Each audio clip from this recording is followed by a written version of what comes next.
Hello बच्चों, let's see this question. Which of the following statements about sporopollen is wrong?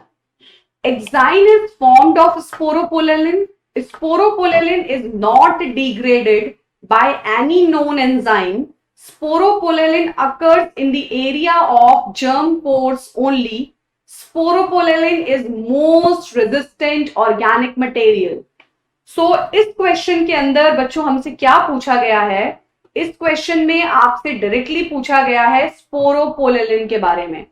तो स्पोरोपोलेलिन क्या होता है, सबसे पहले हम ये जानेंगे. What is the actual structure of the pollen grain, इसमें हम ये जानेंगे. तो बच्चों, मैं अभी आपके सामने पॉलन ग्रेन का स्ट्रक्चर बना रही हूं. पॉलन ग्रेन के स्ट्रक्चर में there are two layers. The inner layer is known as intine, which is continuous in nature, and the outer layer is known as your exine. Okay.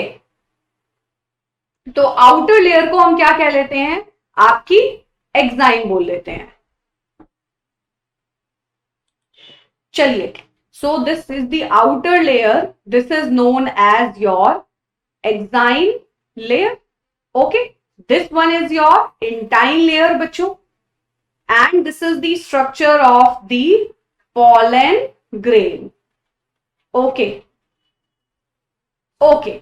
Now students, the most important thing in this question is जो exine की layer होती है ये एक substance से मिलकर के बनती है और उस सब्सटेंस को हम कह देते हैं स्पोरोपोलेलिन.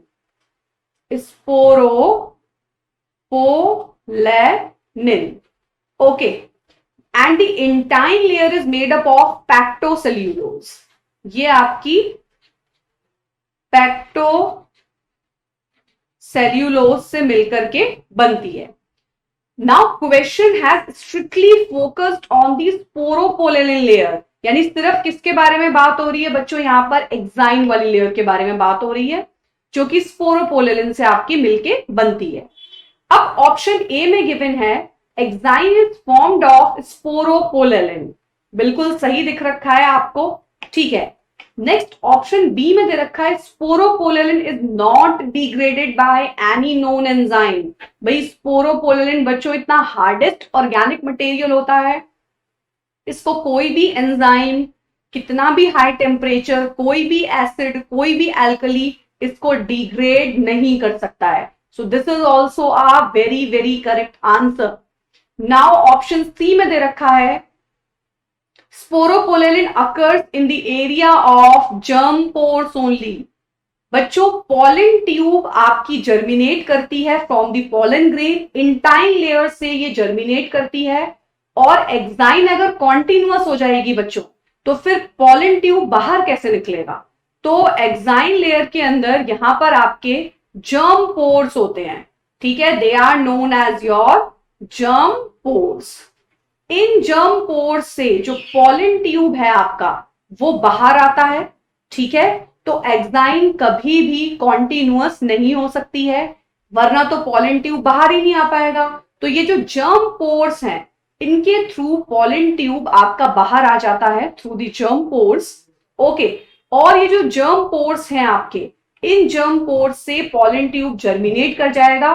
तो स्पोरोपोलेलिन जो है ये एब्सेंट होता है. स्पोरोपोलेलिन आपका जर्म पोर्स में एब्सेंट होता है, ये वहां प्रेजेंट नहीं होता है. तो ये हमें क्या मिल गया? अपना इनकरेक्ट आंसर मिल गया.